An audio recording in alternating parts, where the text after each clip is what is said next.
नमस्कार. मी भाऊ तोरसेकर. तुम्ही बघत आहात प्रतिपक्ष. मित्रांनो, सध्या भारत आणि पाकिस्तान यांच्यात जबरदस्त युद्ध होणार अशा बातम्यांचा अक्षरशः पाऊस पडतोय. पण या सगळ्या प्रकारामध्ये चीनची भूमिका काय असणार? कारण चीन हा दीर्घकालीन पाकिस्तानचा मित्र राहिलेला देश आहे. भारताविरुद्ध ज्या ज्या उचापती पाकिस्तान करतो तेव्हा तेव्हा पाकिस्तानचं समर्थन करणं हे कर्तव्य म्हणून चीनने पार पाडलेलं आहे. दाऊद असो, तो सईद हाफिज असो, यांच्यावर जेव्हा जेव्हा राष्ट्रसंघाच्या सुरक्षा परिषदेमध्ये विषय आले तेव्हा त्याच्यात मोडता घालणं, अडवणूक करणं, त्यासाठी आपल्या हाती असलेल्या व्हेटो पॉवरचा वापर करणं, या गोष्टी चीन अगत्याने करत आलेला आहे. आणि त्यामुळे आज जर पाकिस्तान नको इतक्या संकटात सापडलेला आहे आणि जगातल्या कुठल्याही देशाचे लहान मोठ्या पाय धरायला सुद्धा पाकिस्तानचे राजकीय नेते, लष्करी नेते पळत आहेत, अशा वेळेला चीन काय करणार? कारण सगळ्यात जवळचा चीनचा मित्र पाकिस्तान आहे. पाकिस्तानचा सगळ्यात जवळचा मित्र चीन आहे. तितकाच तो पाकिस्तान आणि भारत यांच्यापासून हाकेच्या अंतरावर असलेला देश आहे. किंबहुना पाकिस्तान मधून अरबी समुद्रात फार मोठे हायवे बांधून त्यासाठी पाकिस्तानला करोडो रुपये गुंतवायला देणारा चीन सारखा दोस्त आहे. मग चीनच्या संकट काळात पाकिस्तानला संकट काळामध्ये मुस्लिम देशांच्या मागे वाडगा घेऊन फिरायची वेळ आली असताना चीन काय करतोय हा प्रश्न अतिशय महत्वाचा आहे. पण चीनची अवस्था आज ज्या परिस्थितीत आहे तिथे बिचाऱ्या चीनला इच्छा असेल तरी पाकिस्तानला मदत करणं शक्य नाहीये. कारण गेल्या वर्षाच्या अखेरीस अमेरिकेत राष्ट्राध्यक्ष पदासाठी दुसऱ्यांदा निवडून आलेले डोनाल्ड ट्रम्प यांनी चीनला धडा शिकवायचा ठरवलेला आहे. आणि नुसता धडा शिकवायचा ठरवला असं नाही, तर जसं पहलगाम नंतर नरेंद्र मोदींनी पाकिस्तानला फार नामशेष आणि जमीनदोस्त करून टाकायचं असा चंग बांधलाय, तशी भाषा पण वापरलेली आहे. काही प्रमाणात अमेरिकेचे अध्यक्ष डोनाल्ड ट्रम्प सुद्धा चीनच्या बाबतीत तशीच भाषा वापरतात. निवडणूक लढवताना मेक अमेरिका ग्रेट अगेन, अमेरिकेला परत एकदा वैभवशाली बनवू, अशी घोषणा देत ट्रम्प यांनी गेल्या वेळची राष्ट्राध्यक्ष पदाची निवडणूक लढवली होती. पण निवडून आल्यानंतर ते काय काय करणार आहेत याविषयीचा फार मोठा तपशील त्यांनी सांगितला नव्हता. कारण सरळ आहे, अमेरिकेची अध्यक्षीय निवडणूक ही नोव्हेंबर महिन्याच्या पहिल्या आठवड्यात होते. पण निवडून आलेला राष्ट्राध्यक्ष हा सत्तेची सूत्र जवळजवळ 2 महिन्यानंतर, म्हणजे जानेवारी महिन्याच्या दुसऱ्या तिसऱ्या आठवड्यात सूत्र हाती घेत असतो. त्यामुळे ट्रम्प काय करणार? तर ट्रम्प म्हणजे नवे अध्यक्ष हे आपल्या सरकारमध्ये महत्वाच्या पदावर कोण कोण सहकारी म्हणून निवडायचे या दृष्टीने काम करत असतात. मग संरक्षण मंत्री कोण असेल, अर्थमंत्री कोण असेल, वगैरे वगैरे. आणि त्यामध्ये 2 महिने जातात.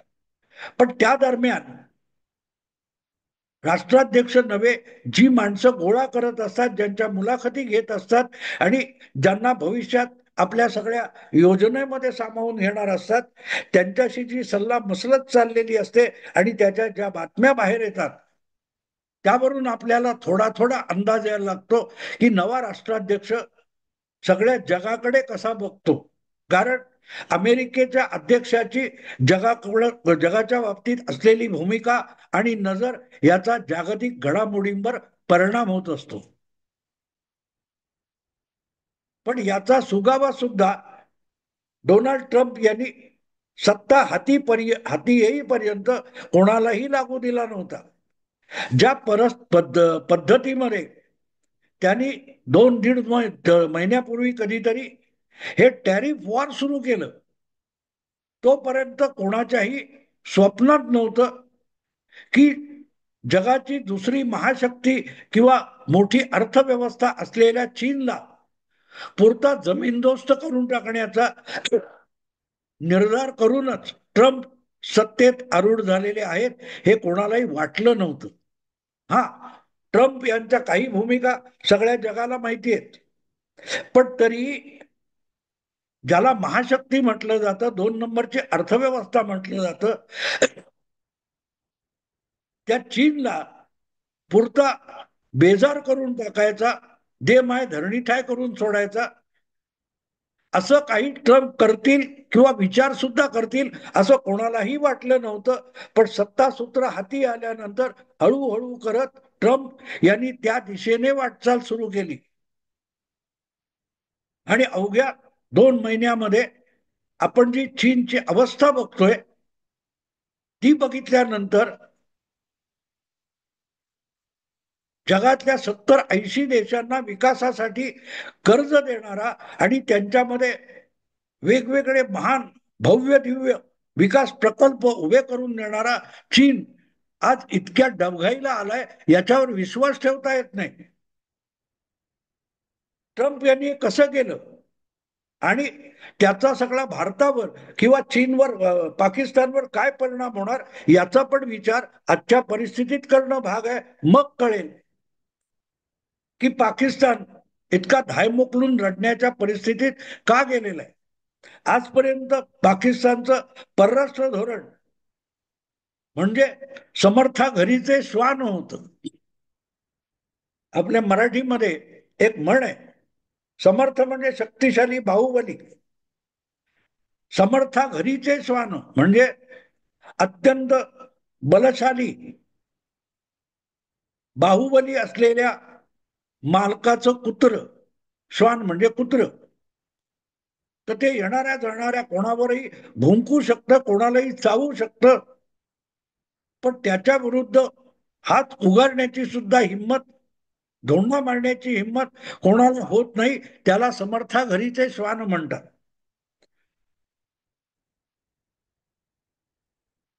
त्यामुळे पाकिस्तानची भूमिका नेहमी चीनचा दोस्त,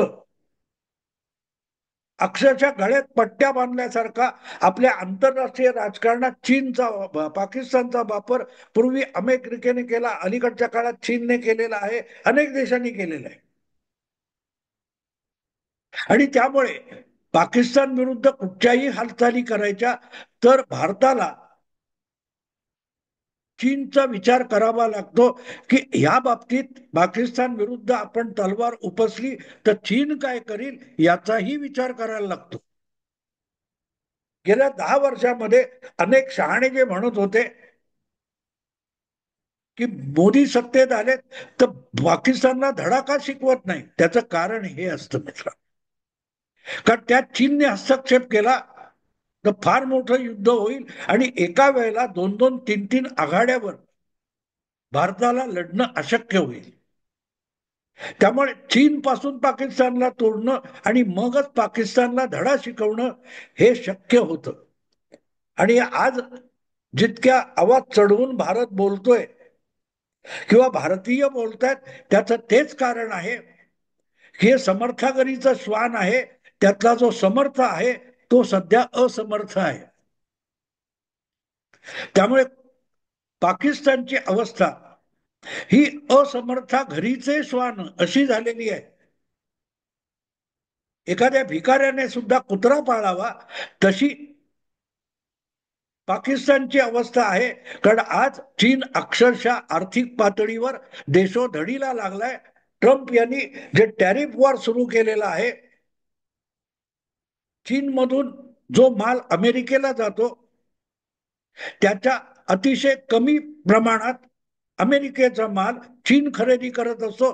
त्यामुळे दोघांच्या देवाणघेवाणीमध्ये जो प्रचंड फरक आहे, त्यामुळे श्रीमंती आलेला चीन हा अमेरिकेला सुद्धा अनेकदा डोळे वटारून दाखवायला लागला. आणि हे समपातळीवर आणण्यासाठी ट्रम्प यांनी पहिली भूमिका अशी घेतली आहे की चिनी मालावर अमेरिकेत प्रतिबंध लावायचे आणि त्या योगे चिनी मालाचा खप कमी करून अमेरिकन बनावटीचा माल खपवण्यासाठी अमेरिकेत पुन्हा एकदा उत्पादकता वाढवायची, मॅन्युफॅक्चरिंग वाढवायचं. पण हे बराच काळ बोललं जात असलं तरी अंमलात आणणं अवघड आहे.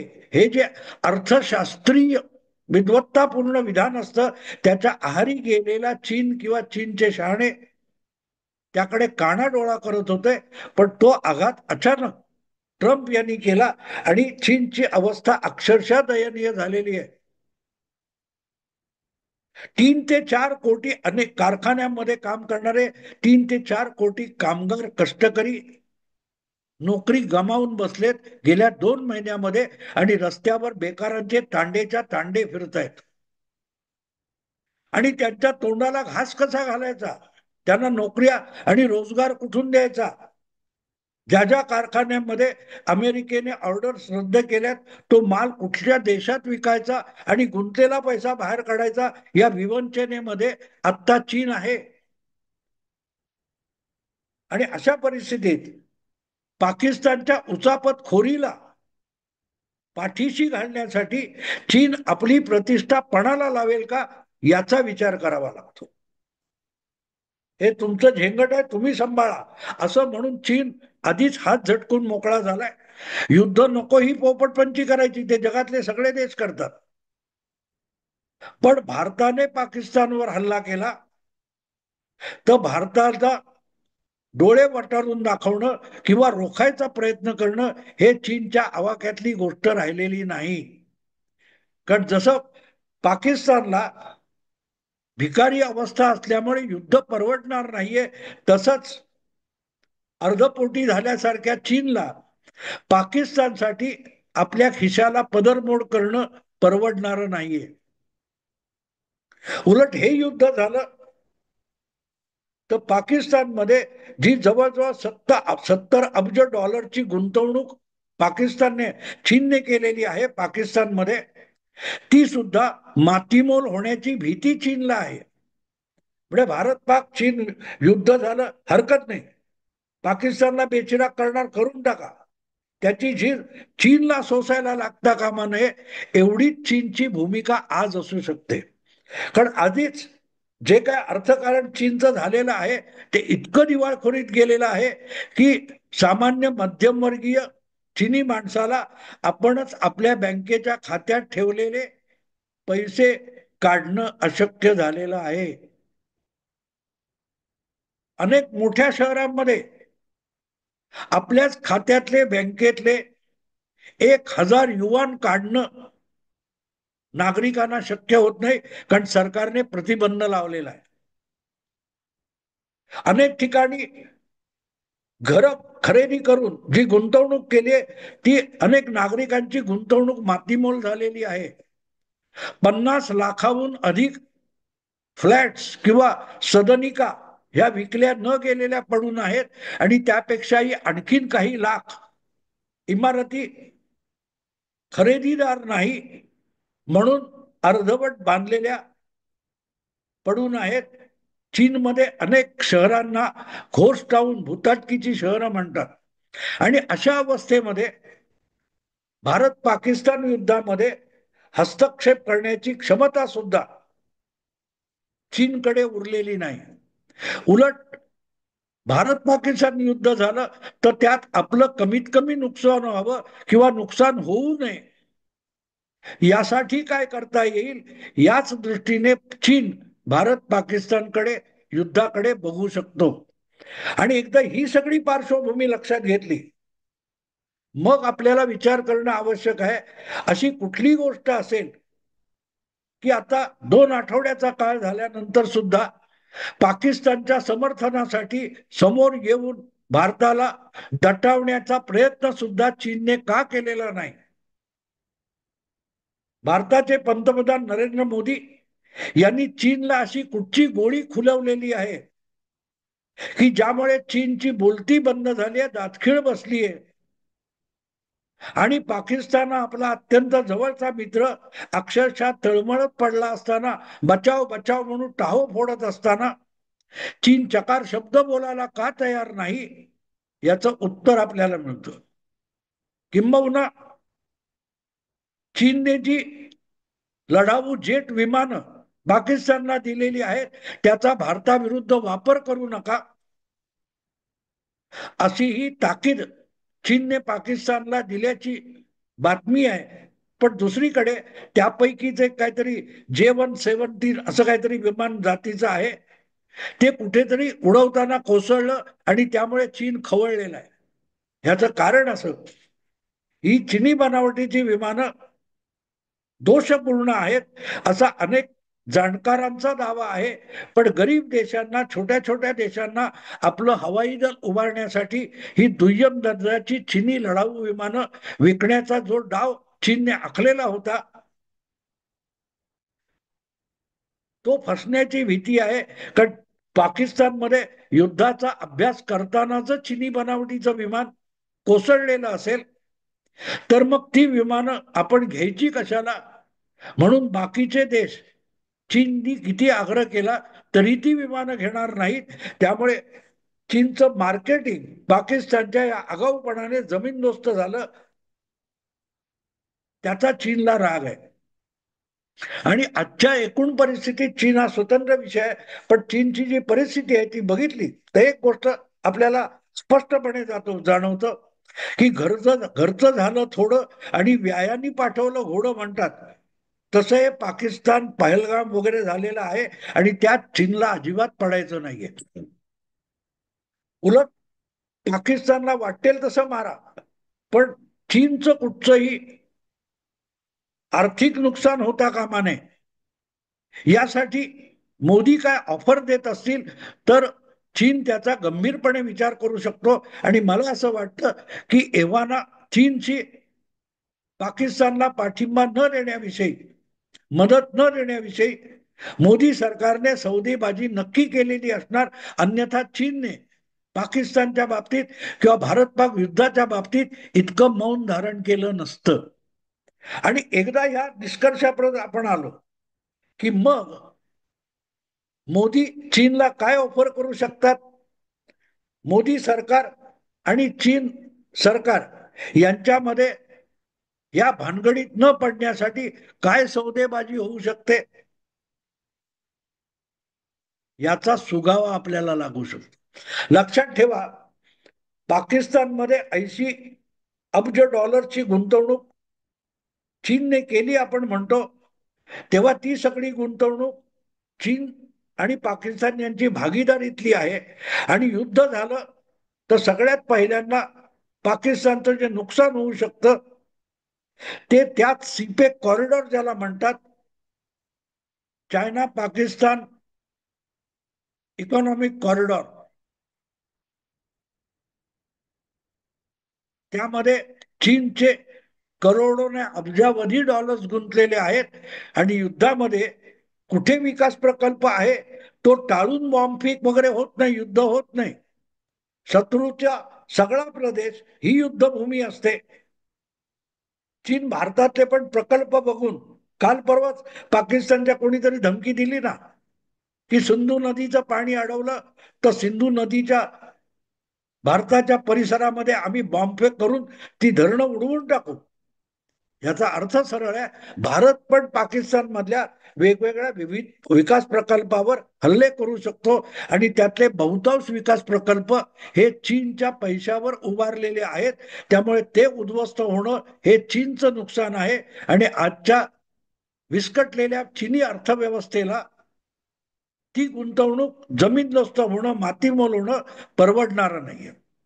आणि त्यामुळे भारत पाक युद्ध झालं आणि होणार, त्यामध्ये चीन डोकावणार नसेल तर चिनी प्रकल्पांना धक्का न लावता आम्ही बाकीचा पाकिस्तानी प्रदेश आहे आणि पाकिस्तानी प्रस्थापना आहेत त्या जमीनदोस्त करू, असं आश्वासन जर मोदी सरकारने चीन सरकारला दिलं असेल तर चीन म्हणेल वाढमध्ये गेला पाकिस्तान, संपवा, धुळधाण करून टाका चीनची.